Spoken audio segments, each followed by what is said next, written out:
ومن يضلله فلا هادي له ونشهد أن لا إله إلا الله وحده لا شريك له ونشهد أن سيدنا ومولانا محمدا عبده ورسوله صلى الله تعالى عليه وعلى آله وأصحابه وبارك وسلم تسليما كثيرا كثيرا. أما بعد، فأعوذ بالله من الشيطان الرجيم. بسم الله الرحمن الرحيم. وكذلك أخذ ربك إذا أخذ القرى وهي ظالمة إن أخذه أليم شديد. صدق الله مولانا العظيم. وقال سيدنا رسول الله صلى الله عليه وسلم: قال الله تعالى: يا ابن آدم إني حرمت الظلم على نفسي وجعلته فيما بينكم محرما فلا تظالموا، أو كما قال النبي عليه الصلاة والسلام. মহান আল্লাহ রব্বুল আলামিনের শুকর। আল্লাহ আমাদেরকে আখিরাতের প্রস্তুতি নেওয়ার জন্য তার ঘর মসজিদে আসার তৌফিক দান করেছেন, আলহামদুলিল্লাহ। আদ-দুনিয়া মাযরাআতুল আখিরাহ, দুনিয়া আখিরাতের ফসল বুননের জায়গা। দুনিয়াতে ফসল উৎপাদন হবে, আখিরাতে এই ফসল ভোগ হবে। উৎপাদন ক্ষেত্রে, উৎপাদন স্থলে ভোগ হয় না, বাঁচার জন্য কিছু গ্রহণ করা হয়। আপনি জমিতে উৎপাদন করতে যান, কোন কোন এলাকায় এরকম আছে কৃষক জমিনে কয়েকদিনের জন্য চলে যায়। জমির মাঝখানে ছোট্ট একটা ছাপরা দিয়ে সেখানে থাকে, দিনের বেলায় কাজ করে জমিনে, রাতের বেলায় ওই ছাপরা ঘরে অবস্থান করে। এই সময় তার ফসল বুনন এবং জমিতে উপযুক্ত সেবা দেওয়ার সময়, এই সময়কে সে ত্যাগের সময় মনে করে, ভোগের সময় মনে করে না। এই জন্য সে বাড়ি ঘরে অনেক ধনী হলেও ওখানে ছাপরা ঘরে ফসল বুননের সময়ে সে কোন রকম গুজরান করে, দিনাতিপাত করে, কোন রকম তার শুকনো খাবারে চলে গেলেও সে খুশি। ফসল যদি ঠিক মতো উৎপাদন হয় তো বর্ষাকালে যখন ফসল উৎপাদনের মৌসুম না, জমিতে পানি থাকে, তখন সে আরামে ঘরে থাকে আর খায়, ভোগ করে। এরকম ভাবে আমরা দুনিয়াতে আছি ফসল উৎপাদনের জায়গায়। আমরা এখন মসজিদে এসেছি ফসল বুনন করব। জমিতে জংলা বাছবো, সার ছিটাবো, প্রয়োজনে কীটনাশক দেব, পানি দেব। আল্লাহ রাব্বুল আলামিন যতদিন এই ফসলের ক্ষেতে আমাদেরকে রাখেন থাকবো, যেদিন এই ক্ষেত থেকে যাওয়ার ডাক আসে চলে যাব, চলে যাওয়ার পরে তখন আর ফসল বুনন করা যাবে না, উৎপাদন করা যাবে না। যদি ফসল বুনন এবং উৎপাদনের সময়ে ঠিকমতো বুনন হয়, উৎপাদন হয়, জমির পরিচর্যা হয়, তখন সেখানে সুন্দর মতো ভোগ করা যাবে। আদ-দুনিয়া মাজরাআতুল আখিরাহ, দুনিয়া আখিরাতের ক্ষেত খামার স্বরূপ।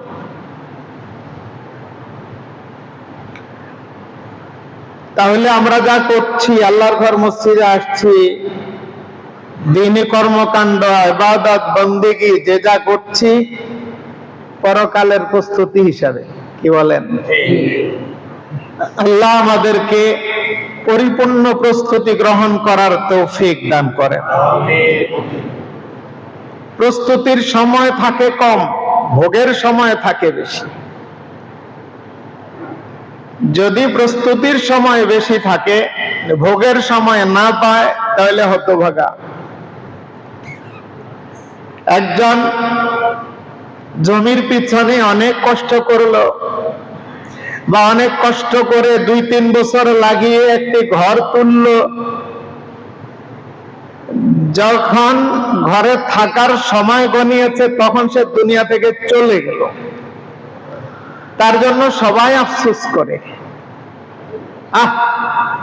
বেচারা এত কষ্ট করলো, এত শ্রম, এত ঘাম, এত পয়সা টাকা খরচ করলো, একটা দিন ঘুমাতে পারলো না। ফেনীতে এরকম ঘটনা ঘটেছে। বাড়ি করেছে, বাড়ি থাকার উপযুক্ত হয়েছে, 2-1 দিনের ভিতরে ফ্যামিলি নিয়ে চলে আসবে পুরাতন বাড়ি থেকে এখানে। রাতের বেলায় দেখতে গিয়েছে, রাতে থেকেছে একা, সকালে জিন্দা বের হয়নি, লাশ বের হয়েছে। সবাই যারা শুনেছে, কয়েক বছর আগের কথা, যারা শুনেছে তারা সবাই তার জন্য আফসোস করেছে, আয় হায়, ঘর করেছে থাকতে পারেনি। যদি কারো ত্যাগের পিছনেই সময় চলে যায়, ভোগ করার সুযোগ না পায়, হতভাগা।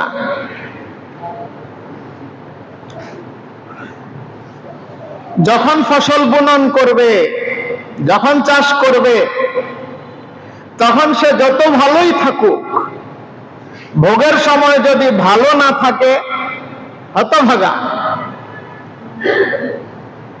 রাসূলুল্লাহ সাল্লাল্লাহু আলাইহি ওয়াসাল্লাম ইরশাদ করেন, ইউতা বিআনআমি আহলিদ দুনিয়া মিন আহলিন নারি ইয়াউমাল কিয়ামা। কিয়ামতের দিন এমন এমন মানুষকে উপস্থাপন করা হবে, আনা হবে, যে দুনিয়াতে সবচাইতে বেশি ভালো ছিল, দুনিয়াতে খুব ভালো ছিল,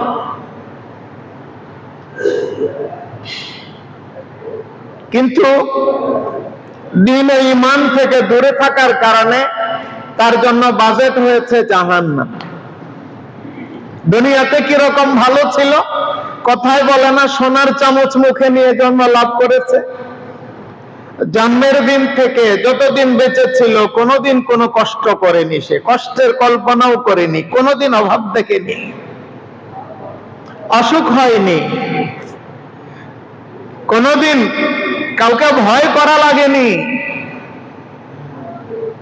কোনোদিন কোনো বিরূপ আবহাওয়ার মুখোমুখি হয়নি, গরমকালে গরমে কষ্ট করতে হয়নি, শীতকালে শীতে কষ্ট করতে হয়নি, হয়নি তার কোনো সমস্যা। আনআমু আহলিদ দুনিয়া, দুনিয়াতে সবচাইতে বেশি নেয়ামত ভোগ করে, সবচাইতে ভালো ছিল সে, তাকে আনা হবে, সবচেয়ে ভালো তাকে আনা হবে। আনার পরে ফায়ুসবাগু সাবগাতান ফিন্নার, জাহান্নামে শুধু একবার ঢুকিয়ে বের করা হবে। পানিতে চোখ দিয়ে উঠিয়ে ফেললে যেরকম জাহান্নামে ঢুকাবে আর বের করবে, আগুনে জ্বালাবে না, একটু তাপ লাগবে শুধু। আগুনে ঢুকলে আর বের হলে খুব দ্রুত হলে, আগুন তো গায়ে লাগে না, তো তাকে এরকম জাহান্নামে ঢোকানো হবে, অথবা জাহান্নামের আগুনের তাপটা একটু লাগিয়ে সরিয়ে ফেলা হবে। ইউসবাগু সাবগা ফায়ুকাল ইয়া আদম, হে আদম সন্তান, হাল রাআইতা খায়রান ফিদ দুনিয়া হাল ওয়াজাদতা নাঈমান ফিদ দুনিয়া, দুনিয়াতে তুমি কি কখনো ভালো ছিলে? তুমি কি কোনো কল্যাণ দেখেছিলে? তোমার কি কখনো আরাম হয়েছিল? তুমি কি দুনিয়াতে কখনো সুস্থ ছিলে? তুমি কি অভাবহীন ছিলে? দুনিয়াতে কোনোই পেরেশানি ছিল না, এরকম সময় কি তোমার কেটেছে? হাল রাআইতা খায়রান হাল ওয়াজাদতা নাঈমান, কোন ভালো দেখেছো? সামান্য নেয়ামত ভোগ করেছো? জাহান্নামের ওই প্রচন্ড আগুনের তাপের কারণে, এক মুহূর্তের তাপ, দুনিয়ার 100 বছরের নেয়ামত, 100 বছরের আরাম, 100 বছরের আনন্দ, আহ্লাদ, উল্লাস সব ভুলিয়ে দেবে। কসম করে বলবে ওয়াল্লাহি ইয়া রব, ওই লোক কসম করে বলবে ওয়াল্লাহি ইয়া রব্বি, আল্লাহর কসম, আমার রব আল্লাহ, তোমার কসম কে বলছি। বলে আল্লাহর কসম কেন খাবে? সে তো দিন ধর্ম থেকে দূরে। ওরে দুনিয়াতে না কাফের আর মুমিন, বিশ্বাসী আর অবিশ্বাসী, মরার পরে সবগুলো বিশ্বাসী হয়ে যাবে, কিন্তু কারো বিশ্বাস কাজে আসবে, কারোটা কাজে আসবে না। সময় মতো বিশ্বাস না করলে কি কাজ? আপনি পরীক্ষার হলে প্রশ্নের উত্তর মনে আসেনি, লিখতে পারেননি, হল থেকে বের হওয়ার পরে সব কথা মনে এসেছে, কি লাভ? পরীক্ষার উত্তর পত্রে আপনি অ্যান্সার করতে পারেননি সঠিক, হল থেকে বের হওয়ার পরে আপনি কয়েক দিস্তা যদি শুদ্ধ শুদ্ধ করে লিখে ফেলেন, কোনো লাভ আছে? না। দুনিয়া দারুল ইমতিহান, আপনি পরীক্ষা কেন্দ্রে আছেন, পরীক্ষা এখানে দিতে হবে, ওখানে বিশ্বাস করলে লাভ নাই। ওখানে জানলে বুঝলে মানলে লাভ নাই, মানার সময় মানতে হবে, জানার সময় জানতে হবে, বুঝার সময় বুঝতে হবে। বলবে ওয়াল্লাহি ইয়া রব্বি, আমার রব তুমি আল্লাহ, তোমার কসম, মা রাআইতু খায়রান ওয়ালা ওয়াজাদতু নাঈমান কাত্তু, আল্লাহর কসম করে বলি, ভালো কাকে বলে, আরাম কাকে বলে, শান্তি কাকে বলে আমি কখনো দেখিনি, কল্পনায় আসে না। কি অর্থ? এর অর্থ হচ্ছে ভালোর পরে খারাপ ভালো না, খারাপের পরে ভালো ভালো। আপনি খুব ভালো ছিলেন 10 বছর, এরপরে 6 মাস খারাপ থাকতে পারবেন না, অভাবে আপনার চলবে না। খুব ভালো ছিলেন, কিছুদিন খুব ভালো ছিলেন, পরে আপনার কষ্ট, অভাবের আরামের পরে কষ্ট, এর চাইতে দুর্গতির আর কিচ্ছু নাই। হ্যাঁ, কষ্টের পরে আরাম হলে এর চাইতে খুশির আর কিচ্ছু নাই। দুনিয়াতে আপনি কষ্ট করেছেন, দুনিয়াতে আপনি খুব কষ্ট করেছেন, অভাবে থেকেছেন, পেরেশানি ছিল। আখিরাতে যদি আপনি আনন্দ করেন কেমন হবে? আপনার 10 বছর কষ্টে কেটেছে, এরপরে 5 বছর খুব আরামে ছিলেন। বিষয়টা তো হুবহু এরকম না, বরং বিষয়টা দুনিয়ার আখিরাতের হিসাব হবে এরকম। দুনিয়ার পুরা সময় যদি 100 বছর বাঁচেন, 100 বছর কষ্ট করেন, আর আখিরাতে এই কষ্টটা না থাকে, আরাম পেয়ে যান, তাহলে হবে আপনি হয়তো 1 সেকেন্ড কষ্ট করেছেন, 1 কোটি বছরের জন্য আরামের ব্যবস্থা হয়ে গেছে।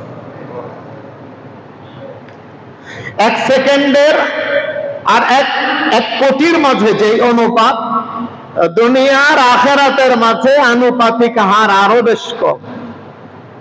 এটা আমাদের বুঝ শক্তি সীমিত হিসাবে একের অনুপাতে 1 কোটি সামনে রাখা, একের বিপরীতে আমাদের বুঝ শক্তির দুর্বলতার কারণে। না হলে আখেরাতের সামনে দুনিয়ার কোনো তুলনাই চলে না, দুনিয়ার কোনো তুলনাই চলে না। আপনি একটি সুই সাগরে ফেললে বিশাল জলরাশিতে, পৃথিবীতে পানি কত ভাগ, স্থল কত ভাগ? পানি 3 ভাগ, স্থল 1 ভাগ, যদিও টোটালকে 4 ভাগ করা হয়। এই 3 ভাগ পানির মধ্যে পৃথিবী একটি সুই ঢুকানোর পরে উঠালে সুইয়ের মাথা কত ব্যারেল পানি উঠাবে? কত লিটার উঠাবে? কয় ফোঁটা উঠাবে? 1 ফোঁটারও 1000 ভাগের 1 ভাগ উঠাবে। এই 1000 ভাগের 1 ভাগ পানি দুনিয়ার হায়াত, বিশাল জলরাশি আখেরাতের হায়াত। তাও বুঝার জন্য, না হয় আখেরাতের হায়াত আরো বেশি। দুনিয়ার এই সারা পৃথিবীর 3 ভাগ জল, 1 ভাগ স্থল। এই 3 ভাগ জল, এটারও তো একটা সীমা আছে। আখেরাতের হায়াতের সীমাই নাই, আখেরাতের হায়াতের কোন সীমা নেই। কি বলেন, আমাদের বিশ্বাসটা এমন? আখেরাতের হায়াতের কোন সীমা নেই।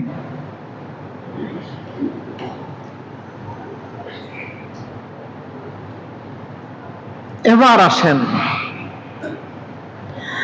দুনিয়াতে যদি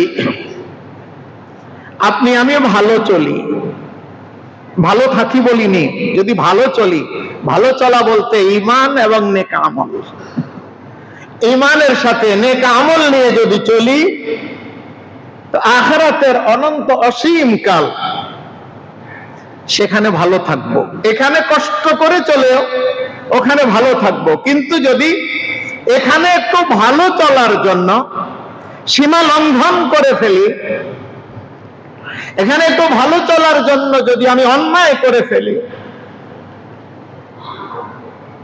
তাহলে এখানে যত ভালোই থাকি, সেখানে আমার ওই লোকের মতো হালত হবে বিআন্না আহলিদ দুনিয়া, দুনিয়ার সবচাইতে ভালো লোকটার মতো ভালো ছিল। জাহান্নামের সামান্য ধোঁয়াই সে সহ্য করতে পারেনি, সামান্য তাপে সে 100 বছরের আনন্দ ভুলে গিয়েছে। আমি আমার আনন্দ আহ্লাদ ভুলে যাব। খারাপ চলা কি দুনিয়াতে? খারাপ চলা, এটার 3টা পয়েন্ট। একটা হচ্ছে এমন খারাপ চলা, যেই খারাপ চললে আল্লাহ রাব্বুল আলামিন কিছুতেই মাফ করবেন না। সালাসাতু দাওয়াবিন, 3টা অবস্থা। একটা অবস্থা আল্লাহ রাব্বুল আলামিন মাফ করবেন না ঘোষণা দিয়েছেন, সেটা হচ্ছে আল্লাহর সাথে কাউকে অংশীদার সাব্যস্ত করা, শিরকুন। লা ইয়াগফিরু আন ইউশরাকা বিহি, আল্লাহর সাথে যদি কেউ শিরক করে, আল্লাহ রাব্বুল আলামিন সেটা কখনো মাফ করবেন না, করবেনই না। কবরের সামনে মাথা ঝুকানো, কবরওয়ালার কাছে কিছু চাওয়া। আরে নবীর রওজার কাছে গিয়েও যদি নবীর কাছে চায়, ইয়া রাসূলুল্লাহ আমি কষ্টে আছি, আপনি আমার কষ্ট দূর করার ব্যবস্থা করে দেন, এইটাও শিরক। চাইবো কার কাছে? আল্লাহর কাছে, আল্লাহর কাছে। এটাও শিরক। আল্লাহ বলেছেন ইন্না শিরকা লাযুলমুন আযীমুন, শিরক সবচাইতে বড় জুলুম। ইন্নাল্লাহা লা ইয়াগফিরু আন ইউশরাকা বিহি, আল্লাহ রাব্বুল আলামিন শিরক মাফ করবেন না। এটা 1 নাম্বার। 2 নাম্বার, দিওয়ানুল লা ইউবাউ বিহি, এটা হাদিসে 3 নাম্বার বলা হয়েছে, আমি 2 নাম্বারে বলছি, যেহেতু এটাও আল্লাহর সাথে সম্পৃক্ত। শিরক আল্লাহর সাথে অংশীদার সাব্যস্ত করা, আর এটা হলো শিরক ছাড়া অন্যান্য গুনাহ আল্লাহর হক নষ্ট করা। যেমন একজন মানুষ নামাজে ত্রুটি করেছে, এটা আল্লাহর হক, সে নষ্ট করেছে, আল্লাহ রাব্বুল আলামিন চাইলে তাকে মাফ করে দিবেন, আর যদি মাফ না করেন সাজা দিয়ে পরে মাফ করবেন যদি ঈমান থাকে। রোজায় ত্রুটি করেছে, ঠিক মতো যাকাত আদায় করেনি, হিসাব করে লামসাম করেছে, চাইলে আল্লাহ রাব্বুল আলামিন মাফ করে দিবেন, না হলে সাজা দিবেন। এটা বাইনাহু ওয়া বাইনাল্লাহ, বান্দা আর আল্লাহর মাঝের হক। নাম্বার 3, বাইনাকা ওয়া বাইনা আখিকা, বান্দার হক। যদি বান্দার হক কেউ নষ্ট করে, দিওয়ানুল্লাহ ইয়াতরুকুহু, আল্লাহ রাব্বুল আলামিন এটা ছেড়ে দিবেন না। প্রথমটা আল্লাহ মাফ করবেন না, দ্বিতীয়টা চাইলে মাফও করতে পারেন, কারণ এটা আপনার আর আল্লাহর মাঝের বিষয়। তৃতীয়টা আপনার আর আপনার আরেক ভাইয়ের মাঝের বিষয়, কোন ভাইয়ের হক নষ্ট করা। বান্দার হক যেটাকে বলে, বান্দার হক যদি কেউ নষ্ট করে আল্লাহ রাব্বুল আলামিন এটা মাফ করবেন না। বান্দা যদি মাফ করে দেয় সেটা ভিন্ন কথা, বান্দার থেকে মাফ নিয়ে যায়নি, আল্লাহ রাব্বুল আলামিন মাফ করবেন না। বান্দার হক, বান্দার 3 ধরনের হক হয়। এক বান্দা আরেক বান্দার 3 ধরনের হক নষ্ট করতে পারে। হক 3টা। একটা হলো বান্দার সম্মান নষ্ট করা, সম্মানের হানি করা। আরেকটা হচ্ছে বান্দার মালের ক্ষতি করা, আরেকটা হচ্ছে বান্দার জানের ক্ষতি করা। এই 3টার সমষ্টিগত নাম হচ্ছে জুলুম। এই 3টার সমষ্টিগত নাম জুলুম। বান্দার মান ইজ্জত নষ্ট করা। বান্দা যেই গালিটা শোনার উপযুক্ত নয়, আপনি তাকে গালিটা দিলেন, এতে তার জানের ক্ষতি হয়নি, মালের ক্ষতি হয়নি, মানের সম্মানের ক্ষতি হয়েছে। একজন একটা অপরাধ করেনি, আপনি বললেন সেই অপরাধ করেছে, এটা আপনি বান্দার হক নষ্ট করেছেন, তার ইজ্জত নষ্ট করেছেন। রাসূলুল্লাহ সাল্লাল্লাহু আলাইহি ওয়াসাল্লাম বলেছেন, আতাদরুনা মাল মুফলিস, সবচাইতে হতভাগা কে জানো? সাহাবায়ে কেরাম বলেন, আল মুফলিসু ফিনা মাল্লা দিরহাম লাহু ওয়ালা মাতা। আমরা মনে করি সবচাইতে হতভাগা যার টাকা পয়সা নাই, স্থাবর সম্পত্তি নাই। আল্লাহর নবী বললেন, না, এরকম না।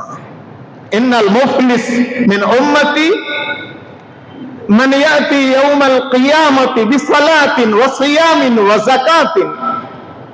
অনেক নামাজ, অনেক রোজা, অনেক দান সাদাকা নিয়ে যে বান্দা আসবে পরকালে, কিন্তু ওয়ায়াতি কদ শাতামা হাযা, কাউকে গালি দিয়েছে, কাযাফা হাযা, কাউকে অপবাদ দিয়েছে,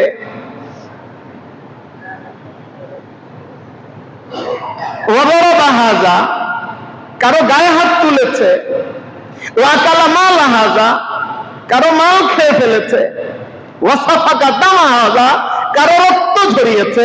এখানে 3 প্রকার চলে এসেছে, গালি দিয়েছে, অপবাদ দিয়েছে, মান সম্মানের হানি করা। যারাবা মেরেছে, সাফাকা দামা হাযা রক্ত ঝরিয়েছে, এটা হচ্ছে জানের ক্ষতি করা। আকালা মাল হাযা, মাল খেয়ে ফেলা। এগুলো বান্দার হক।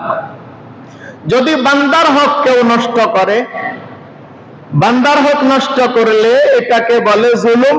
যে বান্দার হক নষ্ট করে তাকে বলে জালেম। যে কারো মাল খেয়ে ফেললো সে যেমন জালেম, যে কাউকে অপবাদ দিল সেও তেমন জালেম, যে কারো রক্ত ছড়ালো সেও কি জালেম। ফায়ুতা হাযা মিন হাসানাতিহি ওয়া হাযা মিন হাসানাতিহি। যদি সে নেকি নিয়ে যায়, তাহলে যদি নেকি নিয়ে না যেতে পারে তাহলে শুরু থেকেই সে হতভাগা। আরো হতভাগা যে নেকি নিয়ে গেল কিন্তু নেকি সব বন্টন করে পাওনাদারেরা নিয়ে গেল, যারা মাজলুম হয়েছে তারা নিয়ে গেল, আর এই নেকি নিয়ে গিয়েও জাহান্নামে গেল। সাম্প্রতিক কালে মানহানির একটা ঘটনা নেটে নেটে ঘুরপাক খাচ্ছে। একজন তরুণ আলেম লিখেছেন তার পরিচয় দিয়ে যে তাকে নারী কেলেঙ্কারিতে কিভাবে জড়ানোর চেষ্টা একটা শ্রেণী করেছে, যে সময় মতো ছাড়বে। এই লোকটা এভাবে নারী কেলেঙ্কারিতে জড়িত। এটা প্রথম প্রকার, মান নষ্ট করা, ইজ্জত নষ্ট করা। যে যেই দোষে দোষী নয় তাকে ওই দোষে দোষী বলা, এটা তার প্রতি মানহানি করার জুলুম।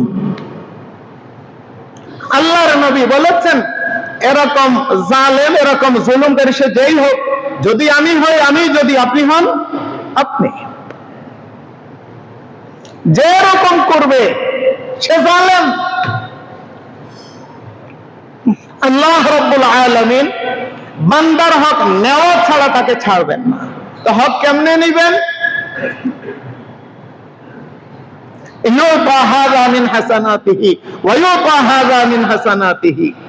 পাওনাদারদেরকে, যাকে গালি দিয়েছে, অপবাদ দিয়েছে, তাকে এর নেকি দিয়ে দেওয়া হবে।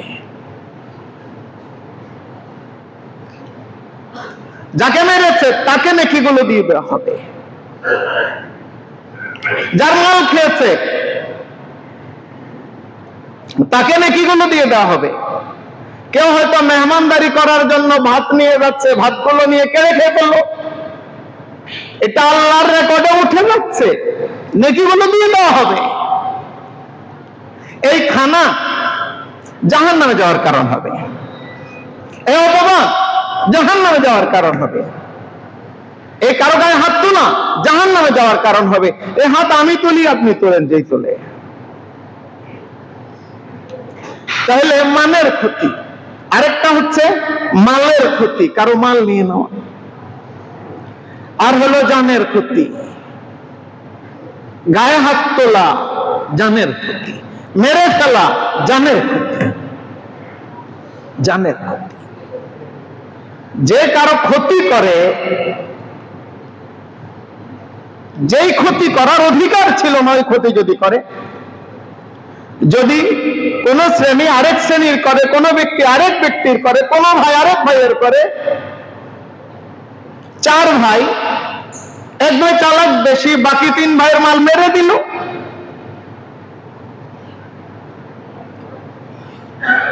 দুই প্রতিবেশী, এক প্রতিবেশীর জোর বেশি, আরেক প্রতিবেশীর 2 ফুট জায়গা দখল করলো,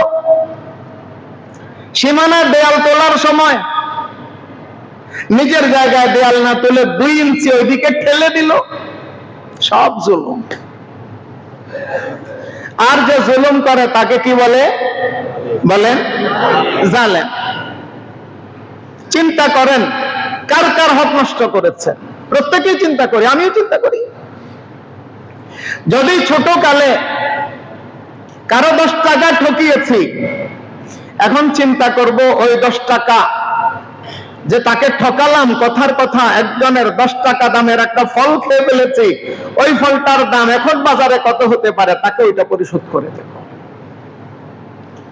যদি সেখানে আমি হতভাগার কাতারে না উঠতে চাই, না হলে হবে কি, দুনিয়াতে খুব ভালো চললাম, পরকালে ওই আমি আহলিদ দুনিয়া, আনা আমু আহলিদ দুনিয়ার মতো হয়ে গেলাম।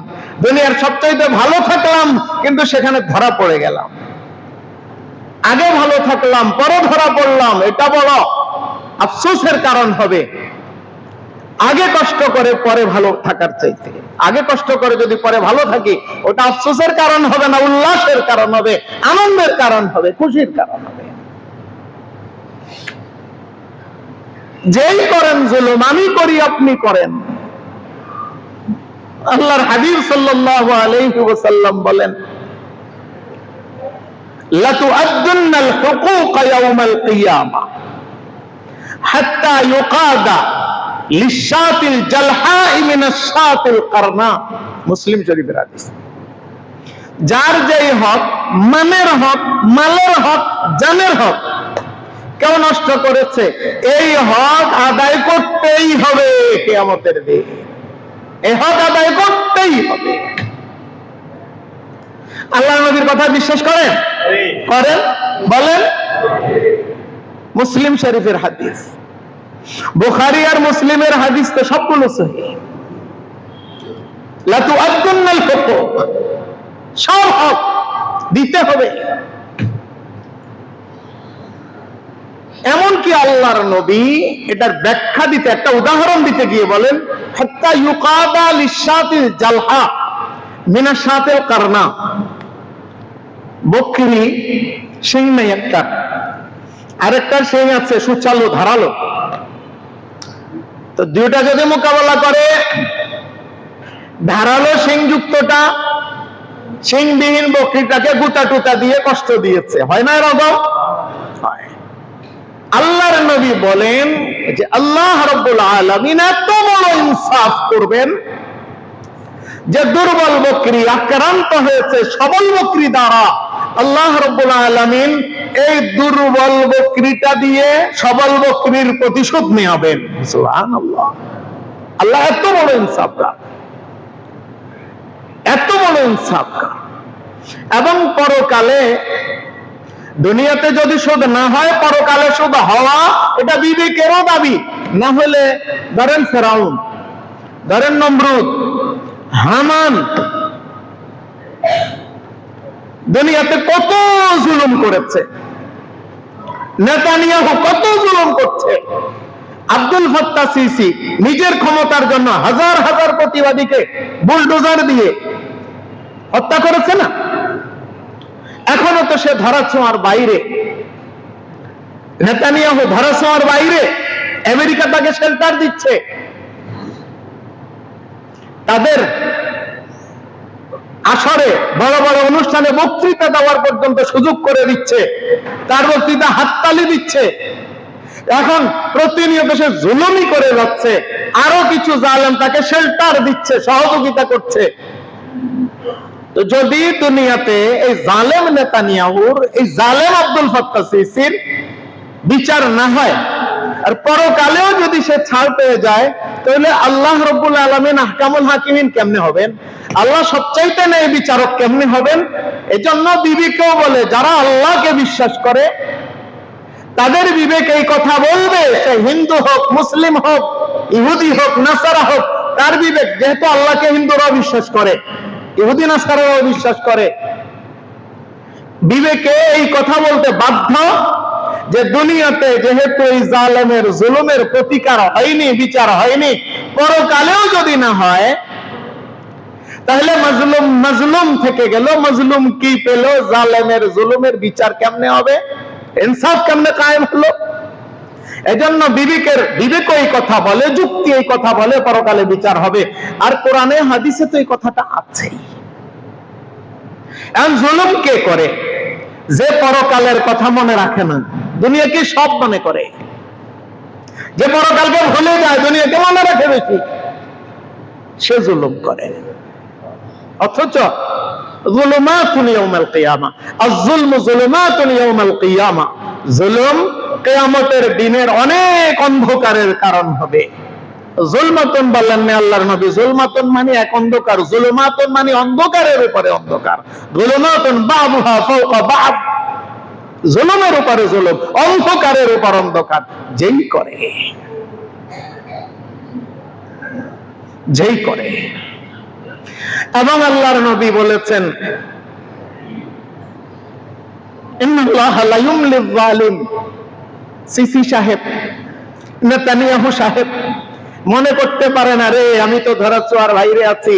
আল্লাহর নবী বলে গিয়েছেন, নেতানিয়াহু না মুহাম্মদ সাল্লাল্লাহু আলাইহি সাল্লামকে বিশ্বাস করবে না, কিন্তু আব্দুল ফাত্তাহ সিসি তো বিশ্বাস করে বলে বোঝায়। আসলে বিশ্বাস কতটুকু করে আল্লাহ জানে, কারণ এই গত হজে সে হজে গিয়েছে, তাহলে বোঝা যায় বিশ্বাস করে। মদিনা শরীফও গিয়েছে, বোঝা যায় বিশ্বাস করে। আল্লাহর নবী বলেছেন, লা ইউমলিয যালিম, আল্লাহ জালেমকে ছাড় দেন, হাত্তা ইযা আখাযাহু লাম ইউফলিতহু, কিন্তু যখন ধরেন আর সুযোগ দেন না। লা ইউমলিয যালিম, এটাও মুসলিম শরীফের হাদিস, হাত্তা ইযা আখাযাহু লাম ইউফলিতহু, এরপরে আল্লাহর নবী কোরআনের একটি আয়াতাংশ পড়েছেন, ওয়াকাযালিকা আখযু রাব্বিকা ইযা আখাযাল কুরা ওয়া হিয়া যালিমা ইন্না আখযাহু আলীমুন শাদীদ। আপনার রবের পাকড়াও এমন হয়, যখন কাউকে ধরেন, ধরার মতো ধরেন, তার পাকড়াও বড়ই কঠিন। এবং বলেছেন আল্লাহ, ওয়ালা তারকানু ইলাল্লাযিনা যালামু ফাতামাসসাকুমুন নার ওয়া মা লাকুম মিন দুনিল্লাহি মিন আউলিয়া সুম্মা লা তুনসারুন। যে জুলুম করে সে তো জুলুম করে, যে জুলুমকারীর সাপোর্টার, আল্লাহ এবার তার কথা বলেছেন সূরা হুদ, ওয়ালা তারকানু ইলাল্লাযিনা যালামু, যারা জুলুম করে তাদের পক্ষপাতিত্ব করো না, তাদের দিকে ঝুঁকো না।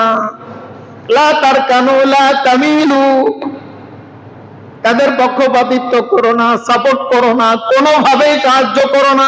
যদি আল্লাহকে বিশ্বাস করো, পরকালে বিশ্বাস করো, মওত একদিন আসবে এটা বিশ্বাস করো, না হলে কি হবে, ফাতামাসসাকুমুন নার, তোমাকে জাহান্নামের আগুন গ্রাস করবে, তোমাকে জাহান্নামের আগুন পাবে। ওয়া মা লাকুম মিন দুনিল্লাহি মিন আউলিয়া, আল্লাহর পাকড়াও থেকে বাঁচানোর মতো কোনো সাহায্যকারী আর আসবে না। ওরে নেতানিয়াহু, তোরে বাঁচাতে বাইডেন পরকালে আসবে না, ট্রাম্প আসবে না, আসবে না। সুম্মা লা তুনসারুন। সুতরাং আমরা কি বলেন, প্রত্যেকেই নিজেকে ঠিক করে ফেলি, কারো প্রতি জুলুম করব না। জি ইনশাআল্লাহ, কারো প্রতি জুলুম করব না, এবং কারো জুলুমের সহকারী হব না ইনশাআল্লাহ, কারো জুলুমের সাপোর্টার হব না ইনশাআল্লাহ। শেষ কথা, আমাদের রাষ্ট্রপ্রধান, আমাদের সরকার প্রধান একটি কথা বলেছেন, এটা নেটে নেটে ঘুরছে, যে আল্লাহকে বলুন আল্লাহ যাতে জালিমদের থেকে এই দেশকে রক্ষা করে। সবাই বলেন আমিন। আমাদের সরকার প্রধান এই কথাটা অনেক দামি কথা বলেছে। আমরা আবার দোয়া করি, আল্লাহ যেন জালিমদের থেকে আমাদের এই সুন্দর দেশটাকে রক্ষা করেন। আমিন। জালিমকে আল্লাহ জানে, জালিমকে আল্লাহ জানে, আল্লাহ জানে। ঠিক আছে, আল্লাহ রাব্বুল আলামিন আমাদেরকে হক বোঝার তৌফিক দান, আল্লাহ আমাদেরকে হক পথে থাকার তৌফিক দান করেন। আরেকটি ছোট্ট কথা, আরেকটি জুলুম, এই যে রাস্তায় রাস্তায় পানি জমে আছে, এটা জুলুমের কারণে। জুলুম কি? আপনার বাসায় ময়লাগুলো জমা করে আপনি যে পুটলি বেঁধে রাস্তায় মেলা মেরেছেন, ড্রেনে ফেলেছেন, এই ড্রেন, এই আপনার ময়লা ড্রেন জ্যাম করে রাস্তায় পানি তুলেছেন, যতজন আসতে কষ্ট হয়েছে ততজনের প্রতি আপনি জুলুম করেছেন। আপনি বলতে পারেন আমার এক পুটলিতে এত পানি, এক পুটলিতে এত পানি হয় না। খেয়াল রাখবেন, 100 থেকে যদি 1 মাইনাস হয়, তাহলে 100 কি আর 100 থাকে?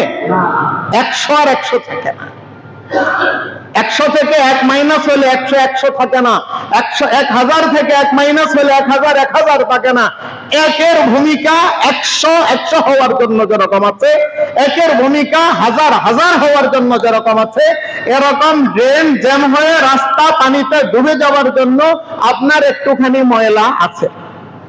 আপনার ময়লার ভূমিকা রাস্তা ডুবার পিছনে আছে।